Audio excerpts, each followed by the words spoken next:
처음엔 그저 막으러 갔던 겁니다. 당연히 말려야 할 일이라고 믿었고, 그래서 망설임 없이 비행기 티켓을 끊었죠. 너무 멀고 너무 낯선 나라, 거기서 내 동생이 결혼을 하겠다는 말도 안 되는 선언을 했으니까요. 근데 이상하게도 그 낯선 도시에 발을 디딘 순간부터 모든 게 제가 알던 것과 조금씩 다르게 느껴졌어요. 사람도, 거리도, 공기조차도요. 그리고 무엇보다 그 사람, 분명 처음엔 반대하러 간 여정이었는데 돌아올 때쯤엔 제 마음이 완전히 달라져 있었습니다. 그 사이에 도대체 무슨 일이 있었던 걸까요? 잠깐 여러분 그거 아세요? 여러분의 구독, 좋아요, 알림 설정은 저에게 가장 큰 힘이 됩니다. 클릭 한 번으로 제게 큰 힘을 주시길 바라요.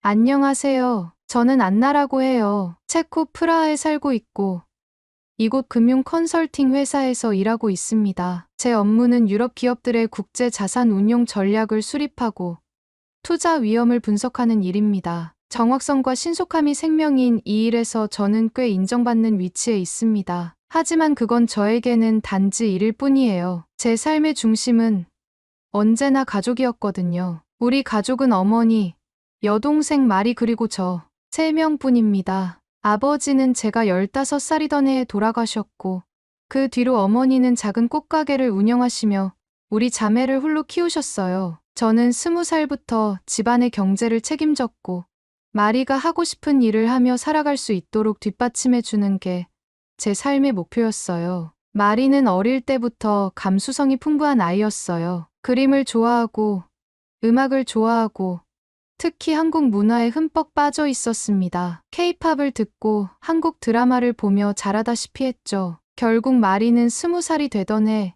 미술을 전공하겠다며 서울로 유학을 떠났습니다. 처음엔 불안했지만 어머니와 상의 끝에 그녀의 결정을 존중해주기로 했습니다. 그러던 어느 날 마리가 영상통화로 갑작스럽게 결혼 소식을 전했을 때 저는 경악을 금치 못했어요. 한국 사람이라고? 결혼을 한다고?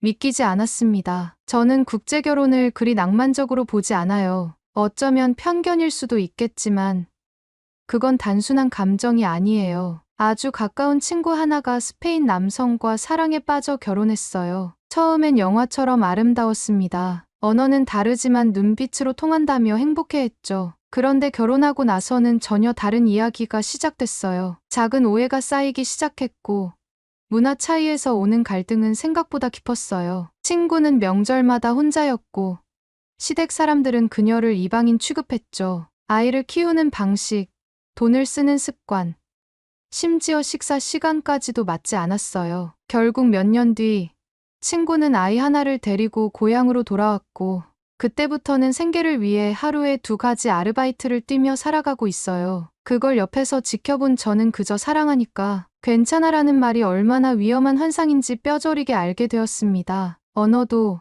문화도, 생활도 다르다는 건 단지 다름이 아니라 낯설미고 그 낯설은 결국 벽이 되기도 하거든요. 저는 그런 과정을 너무 생생히 봐왔기에 마리의 결정을 선뜻 받아들일 수가 없었습니다. 저는 당장 마리에게 말했어요. 너 지금 너무 이른 결정하는 거야. 현실을 몰라서 그래. 하지만 마리는 단호했어요. 그래서 언니가 한국에 와서 직접 보고 판단하라고. 민수를 직접 만나보고 한국이 어떤 나라인지도 눈으로 보고 느껴봐. 그 며칠 후 제게 충격적인 일이 벌어졌습니다. 야근을 마치고 어머니께 전화를 드렸는데 아무리 전화를 해도 받지 않으시는 겁니다. 이상한 예감에 계속 시도하고 있는데 그때 프라하 경찰서에서 전화가 걸려왔습니다. 어머니 댁에서 작은 화재가 발생했다는 것이었습니다. 다행히 큰 불은 아니었고 전기 콘센트에서 시작된 단순한 누전 사고라고 했어요. 소방서에서 빠르게 출동했고 어머니도 제 시간에 대피하셨다고 했습니다. 하지만 문제는 어머니가 폐기능이 약한 편이라서 연기를 잠시 마신 탓에 병원으로 이송됐다는 것이었어요. 병원에 도착했을 때 어머니는 이미 안정을 찾은 상태였고 의사 선생님도 며칠 쉬면 괜찮을 것이라고 하셨어요. 저는 안도의 한숨을 쉬었지만 그 순간 너무 많은 감정이 뒤섞였습니다. 제가 늘 지켜야 한다고 믿었던 어머니가 제 눈앞이 아닌 곳에서 그렇게 혼자 위험을 겪으셨다는 사실은 저에게 충격 그 자체였습니다. 불은 다행히 크게 번지지 않았지만 그게 문제가 아니었어요. 저는 매달 생활비를 보내고 정기적으로 건강검진도 챙겨드리며 가족을 책임지고 있다고 생각했지만 정작 가장 필요한 순간에는 옆에 있지 못했습니다. 그게 어떤 의미인지 그날 처음으로 뼈저리게 느꼈습니다. 병실 침대에 누워 계신 어머니는 의외로 담담하게 말씀하셨어요. 사람 마음은 가까이 있어야 보이는 거야. 너도 마리를 너무 멀리서만 보고 있진 않니?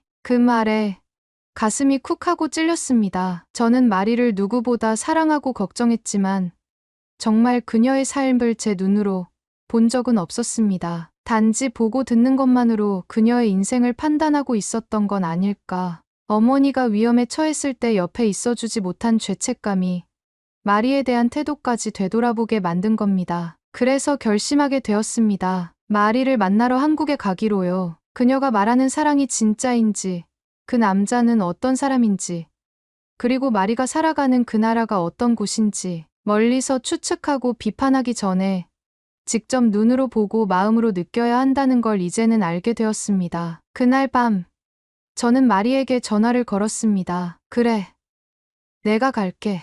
민수도 만나보고 내가 사는 모습도 직접 볼게. 솔직히 말하면 아직도 불안합니다. 한국이라는 나라, 민수라는 남자, 그리고 마리가 어떤 선택을 하려는지. 하지만 이번엔 제가 직접 확인하겠습니다. 가족을 지키기 위해서라도 저는 눈으로 보고 마음으로 느껴야 할 때라고 생각했습니다. 그리고 그렇게 제 인생에 또 다른 장이 열리게 되었습니다. 한국이라는 나라는 제가 생각했던 것보다 훨씬 조용하고 차분하며 동시에 굉장히 바쁘고 분주했습니다. 인천공항에 내렸을 때 가장 먼저 눈에 들어온 건 의외로 공항의 냄새였어요. 낯설면서도 청결한 느낌이 강하게 풍겼고 바닥이 반들반들하게 닦여 있는 게 인상적이었습니다. 공항 곳곳에 정돈된 안내 표지와 직원들의 표정, 그리고 절도 있는 움직임들이 처음으로 제 경계를 허무는 데 충분했어요. 입국 심사를 마치고 수화물을 찾은 뒤 공항철도를 타기 위해 지하로 내려갔습니다. 전동 카트를 타고 이동하는 사람들이 줄지어 있는 광경도 신기했지만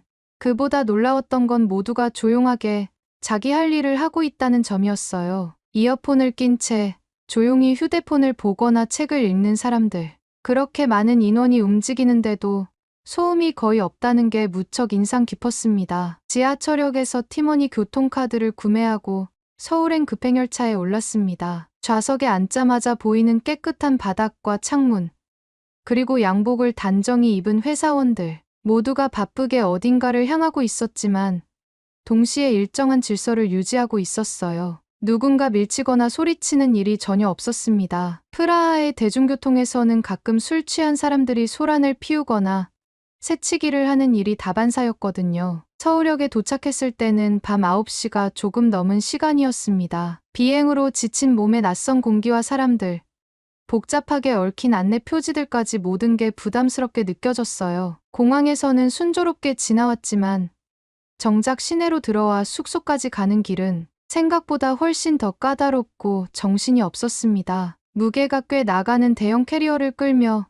계단과 인파를 지나던 중 갑자기 이상한 소리가 났어요. 딱 하는 경쾌하면서도 불길한 소리. 바닥을 보니 캐리어 바퀴 하나가 깨져나가 있었습니다. 처음엔 멍하니 서 있었어요. 현실감이 없었달까요. 그런데 움직이려 하니 다른 한쪽 바퀴도 기울어지며 덜컥거렸고 캐리어는 결국 한쪽으로 확 넘어져 버렸습니다. 사람들은 분주히 지나갔고 누군가 짧게 제 눈치를 보긴 했지만 도와주지는 않았습니다. 저는 바닥에 주저앉아 고장난 바퀴를 멍하니 바라보고 있었어요. 피로와 당황스러움이 겹치면서 속이 울컥했습니다. 머리를 쥐어뜯고 싶은 기분이었지만 그러고 있을 시간도 없었어요. 숙소 체크인 시간은 이미 다가오고 있었거든요. 그때였습니다. 제 앞으로 누군가가 조심스럽게 다가왔어요. 짙은 남색 제복을 입은 남성이 낮은 목소리로 조심스럽게 말을 걸어왔습니다. 괜찮으세요? 혹시 어디 다치신 건 아니죠? 고개를 들자 그는 살짝 숙인 자세로 저를 바라보고 있었습니다. 시선은 진심 어린 걱정으로 가득 차 있었고 표정은 무척 부드러웠어요. 저는 당황한 목소리로 아니요. 바퀴가 부러졌어요라고 답했습니다. 그는 고개를 끄덕이며 말했습니다. 무거워 보이네요. 가까운 곳까지만이라도 제가 들어드릴게요. 숙소가 근처인가요? 그가 바로 지훈이었습니다. 저는 잠깐 망설였지만 이미 팔과 손목에 캐리어 무게가 그대로 실려있는 상황에서 거절할 여유가 없었습니다. 정말 괜찮을까요?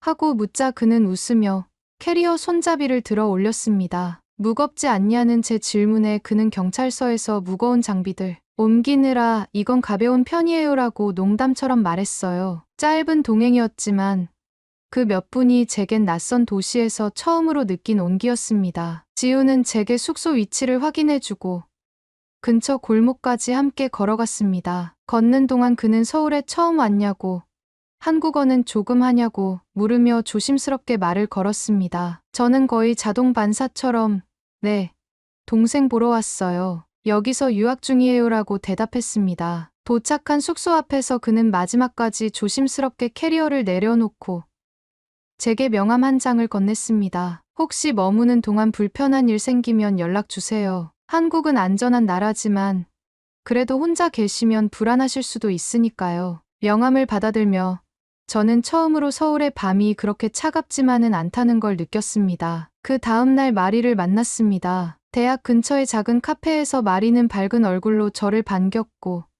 저 역시 오랜만에 만난 동생을 끌어안았습니다. 그녀의 얼굴에는 확신이 가득 차 있었고 그 눈빛에서 저는 마리가 정말 어른이 되어 있음을 느꼈어요. 우리가 마신 커피는 고소했고 카페 내부는 아기자기하면서도 정갈하게 꾸며져 있었습니다. 저는 그 자리에 앉아 있는 것만으로도 기분이 편안해졌어요. 마리는 민수를 소개하겠다고 했을 때부터 무척 들떠 있었습니다. 그런데 이상하게도 저는 그 말이 부담스럽게 느껴졌습니다. 사실 저는 아직도 확신이 없었어요. 마리의 선택이 감정적인 충동은 아닐까? 민수라는 남자가 정말 책임감 있는 사람일까? 단순한 환상에 빠진 건 아닐까 하는 생각이 머리를 떠나지 않았습니다. 만남은 서울의 작은 식당에서 이루어졌습니다. 평범하고 정겨운 분위기의 한 식당이었어요. 저는 처음 가보는 곳이라 테이블에 앉는 것조차 어색했는데 마리는 한눈에 알 수 있었습니다. 익숙하고 편안하게 주문을 하고 자연스럽게 저를 챙겼습니다. 마치 이 도시가 이제는 자기 삶의 일부가 되어버린 것처럼요. 그리고 곧 민수가 들어왔습니다. 그는 단정한 셔츠에 다소 긴장한 얼굴로 두 손을 모아 인사를 했어요. 안녕하세요. 마리 이야기 많이 들었습니다. 목소리는 낮고 차분했으며 말끝마다 예의를 담으려 애쓰는 모습이 엿보였습니다. 사실 저는 처음엔 그런 모습조차 계산된 이미지일지도 모른다고 의심했어요. 낯선 나라에서 여동생을 지키겠다는 사람이니까요.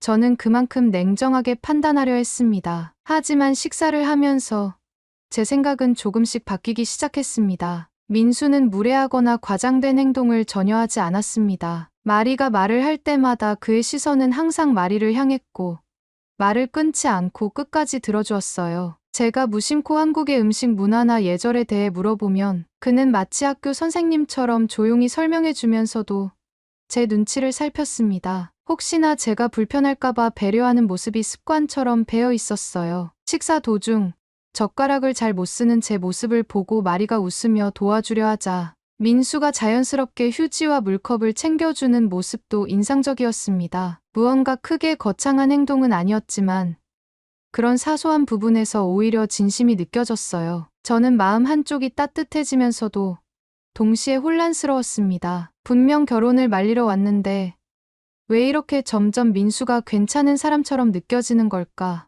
며칠 동안 저는 마리와 시간을 보내며 자연스럽게 민수와도 여러 번 마주쳤습니다. 그 중 한 번은 마리가 갑자기 속이 좋지 않아 병원에 가야 했던 일이 있었는데 민수는 제가 도착하기도 전에 모든 예약을 마치고 약국까지 들러 약까지 챙겨 놓았더군요. 제가 당황한 기색을 보이자 그는 이렇게 말했어요. 마리는 낯선 땅에 와 있는 거잖아요. 제가 당연히 챙겨야죠. 저도 처음엔 무서웠는데 지금은 여기가 제 삶의 일부가 됐어요. 마리도 그 안에서 편안하게 살아가면 좋겠어요. 그 말에 저는 말문이 막혔습니다. 그는 단순히 결혼을 하겠다는 감정적인 젊은이가 아니라 이미 여동생과의 미래를 생각하고 준비하고 있는 사람이었어요. 저는 민수의 표정을 보며 그가 단순히 착해 보이는 사람이 아니라는 걸 깨달았습니다. 진심으로 마리를 생각하고 지켜주려는 책임감이 분명하게 보였어요. 민수가 마리를 바라볼 때의 시선은 사랑 이상이었습니다. 존중이 있었고 신뢰가 있었습니다. 마리 역시 민수를 대할 때 조심스럽고 배려 깊은 태도를 보였어요. 그 둘 사이에 흐르는 공기가 부럽다고 느껴질 정도였습니다. 어느 날 셋이 함께 산책하던 중 민수가 무심코 마리의 신발끈이 풀린 걸 발견하고 말없이 무릎을 꿇고 묶어주는 모습을 보게 됐어요. 저는 말없이 그 장면을 지켜보며 혼잣말처럼 중얼거렸습니다. 저런 사람이라면 마리를 맡길 수 있을지도 모르겠네요. 그날 밤 숙소로 돌아와 혼자 창밖을 바라보며 생각에 잠겼습니다. 한국이라는 나라, 그 낯선 도시 속에서 마리는 더 이상 외롭지 않았고 그 곁에는 그녀를 소중히 여기는 사람이 있었습니다. 저는 처음으로 인정하고 싶어졌습니다. 내 동생이 선택한 사람, 그 선택이 틀리지 않았을 수도 있다는 가능성을요. 처음엔 말릴 생각으로 시작된 이 여정이 점점 제 마음의 무게를 바꾸고 있었습니다. 민수를 향한 제 시선은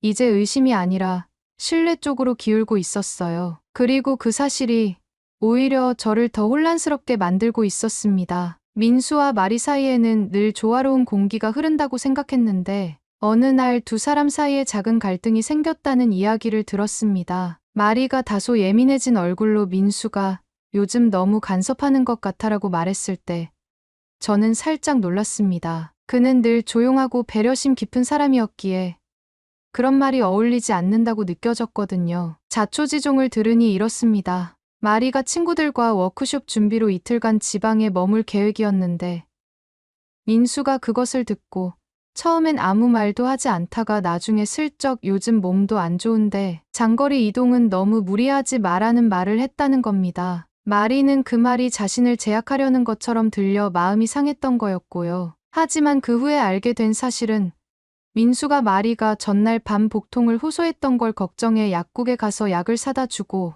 그 지역의 병원 위치까지 미리 알아봤다는 것이었습니다. 아무 말 없이 그렇게 준비한 민수의 모습에 마리는 오히려 더 미안해졌다고 했어요. 알고 보면 모든 시작은 걱정에서 비롯된 것이었고 표현 방식이 서로 달랐을 뿐이었습니다. 결국 두 사람은 조용히 오해를 풀었고 저는 그 모습을 지켜보며 진짜 배려란 이렇게 묵묵한 것일지도 모르겠다는 생각이 들었습니다. 며칠 후 제게도 작은 사건 하나가 생겼습니다. 서울 시내를 혼자 걷던 어느 날이었습니다. 마리와 민수는 약속이 있어 따로 움직였고 저는 홍대 인근의 북카페에서 책을 읽고 나오다가 작은 사고를 겪었습니다. 편의점에서 간단한 간식을 사고 나와 무심코 지갑을 꺼내려던 순간 가방 속에 있어야 할 그것이 없다는 걸 알게 된 겁니다. 순간 심장이 철렁 내려앉았어요. 외국인으로서의 불안감, 카드와 신분증이 모두 들어있던 지갑을 잃어버렸다는 현실이 겹쳐지면서 머리가 하얘졌습니다. 다시 카페로 달려가고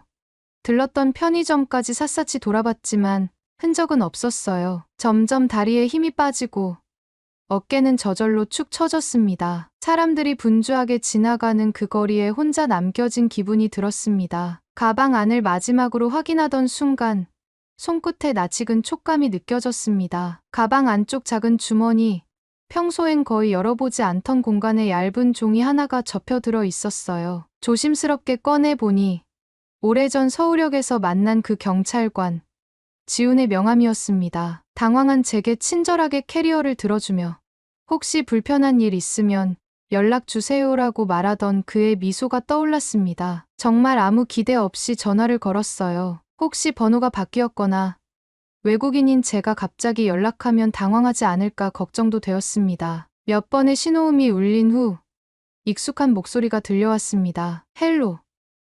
안나 씨 맞으시죠? 순간 숨이 멎는 줄 알았습니다. 지우는 영어로 아주 자연스럽게 발음도 매끄럽게 인사했고 당황한 저를 안심시키듯 조용한 목소리로 말했어요. 천천히 말씀하세요. 무슨 일이 있으신가요? 저는 떨리는 목소리로 상황을 설명했고 그는 차분하게 대답했습니다. 걱정 마세요. 지금 계신 위치에서 가까운 지구대를 알려드릴게요. 가능하면 제가 직접 가겠습니다. 그로부터 30분도 되지 않아 지훈이 나타났고 함께 경찰서에 가서 분실 신고를 접수했습니다. 그리고 놀랍게도 누군가가 카페 근처에서 지갑을 주워서 이미 경찰서에 맡겼다는 소식을 들었어요. 경찰관이 보여준 지갑은 다름 아닌 제 것이었고 내용물도 고스란히 그대로였습니다. 지우는 조용히 웃으며 말했습니다. 그래도 역시 한국이죠. 여기선 잃어버린 물건이 제자리로 돌아오는 일이 정말 많아요.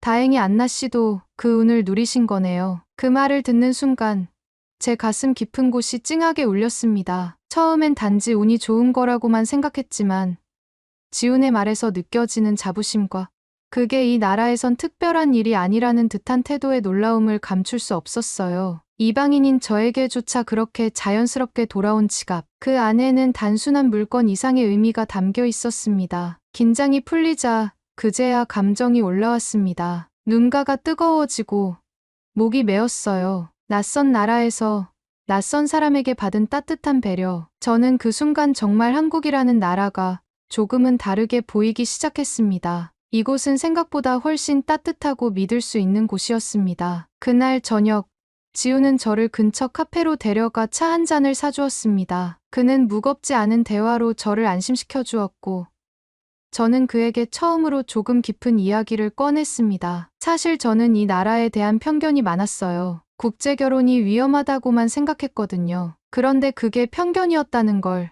점점 깨닫고 있어요. 지우는 조용히 고개를 끄덕였습니다. 사람 사는 건 어디나 비슷한 것 같아요. 다만 믿을 기회를 얼마나 주느냐, 그리고 상대가 그 기회를 어떻게 받아들이느냐의 차이 아닐까요? 그 말은 저를 다시 한번 깊이 흔들었습니다. 숙소로 돌아오는 길에 저는 지갑을 가방 속에 꼭 쥐고 있었습니다. 이제는 단순한 물건이 아니라 이 낯선 도시에서 제가 받은 친절과 신뢰의 상징 같았어요. 지훈과 헤어진 뒤 저는 조용히 숙소로 돌아왔습니다. 마음은 진정되었지만 그날 하루는 제게 정말 많은 걸 느끼게 해줬어요. 단지 지갑을 찾은 것만이 아니라 낯선 땅에서 믿음을 느낀 하루였으니까요. 현관문을 열고 방 안에 들어서자 테이블 위에 낯익은 글씨가 적힌 봉투 하나가 놓여 있었습니다. 마리의 손글씨였습니다. 저는 조심스레 봉투를 열었습니다. 그 안에는 은은한 색감의 예쁜 종이 한 장이 들어 있었어요. 마리와 민수가 함께 준비한 웨딩 초대장이었습니다. 그 초대장을 손에 쥐고 천천히 내용을 읽어 내려가면서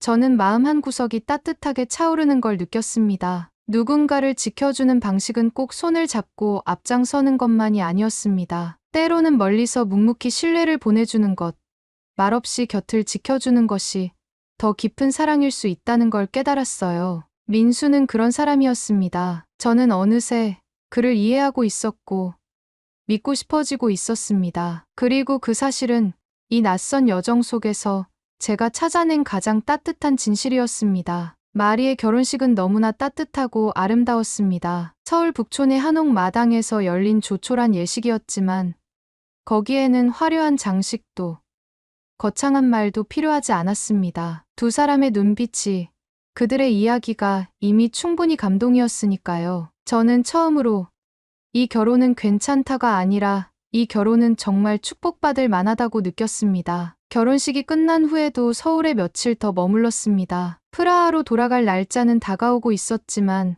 마음은 자꾸만 느슨해졌어요. 체크아웃 전날 밤, 짐을 싸면서도 어쩐지 한 사람의 얼굴이 떠올라 손이 자꾸 멈춰졌습니다.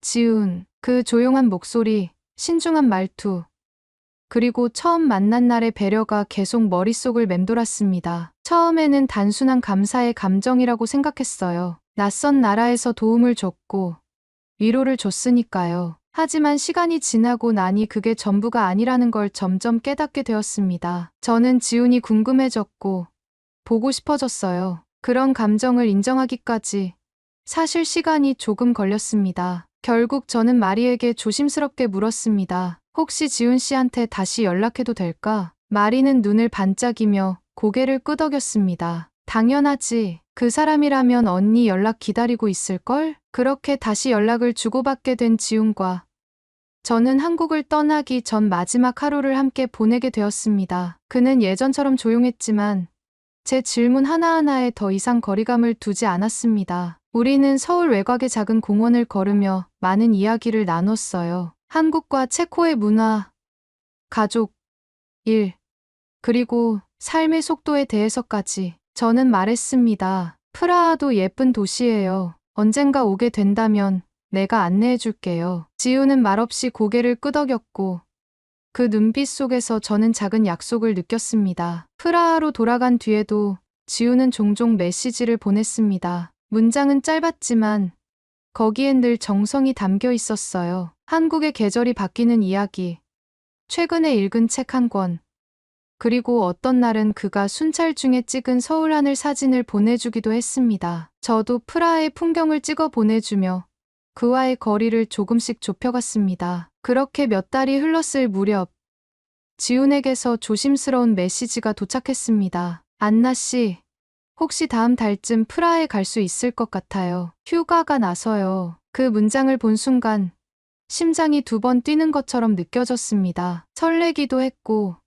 긴장도 됐어요. 하지만 동시에 그가 그 먼 거리를 마다하지 않고 나를 보러 오겠다고 말한 그 사실이 너무나 고마웠습니다. 그리고 약속한 날 프라하 공항에서 지훈을 다시 만났습니다. 그는 평소보다 조금 더 수줍은 표정이었고 저는 그를 향해 걸어가며 그동안 품어왔던 마음을 담아 조용히 말했어요. 어서 와요. 여기가 제 도시예요. 지훈은 저를 보며 웃었습니다. 말없이 고개를 끄덕이던 그 모습이 그 어떤 말보다 큰 대답처럼 느껴졌습니다. 그날부터 우리는 프라하 곳곳을 함께 걸었습니다. 구시가지 광장에서 체코 전통빵을 함께 나눠 먹고 까를교에서 불빛을 바라보며 조용한 시간을 보냈어요. 지우는 낯선 언어에도 불편함을 내색하지 않았고 제 설명 하나하나에 귀 기울이며 웃어주었습니다. 저녁이 되면 조용한 골목길을 걸으며 두 나라의 시간대만큼이나 다른 우리들의 삶에 대해 이야기했습니다. 그는 말했습니다. 처음엔 단지 도움이 되고 싶었어요. 그런데 언젠가부터 안나 씨가 궁금해졌고 지금은 그냥 보고 싶었어요. 그 고백은 짧았지만 저에겐 모든 것을 담고 있었습니다. 저는 지훈의 손을 살짝 잡으며 말했습니다. 이 도시에서도 당신은 제게 참 따뜻한 사람이에요. 그 순간 저는 확신했습니다. 사랑이라는 건 언제 어디서 오는지 모릅니다. 하지만 분명한 건 그것이 다가왔을 때 마음을 열 용기가 필요하다는 거예요. 한국에서 문을 열었고 체코에서 다시 마주한 두 사람. 우리는 서로에게 그렇게 조금씩 스며들고 있었습니다. 지금도 우리는 각자의 도시에서 각자의 일을 하며 살아가고 있어요. 하지만 일주일에 몇 번은 서로의 안부를 묻고 작은 사진과 목소리를 주고받습니다. 그리고 조만간 저도 한국을 다시 방문할 예정입니다. 이번엔 가족을 설득하러 가는 것도 누군가를 평가하러 가는 것도 아닙니다. 이번엔 누군가를 만나러 가는 길입니다. 마음이 향하는 곳으로. 그리고 그 길이 제가 원했던 진짜 삶으로 이어져 있기를 바라고 있습니다. 오늘의 이야기는 여기까지입니다. 오늘의 사연이 마음에 드셨다면 구독, 좋아요 부탁드리겠습니다. 소중한 시간 긴 이야기 끝까지 들어주셔서 진심으로 감사합니다. 앞으로도 더 좋은 사연으로 여러분을 찾아오겠습니다. 시청해 주셔서 감사합니다.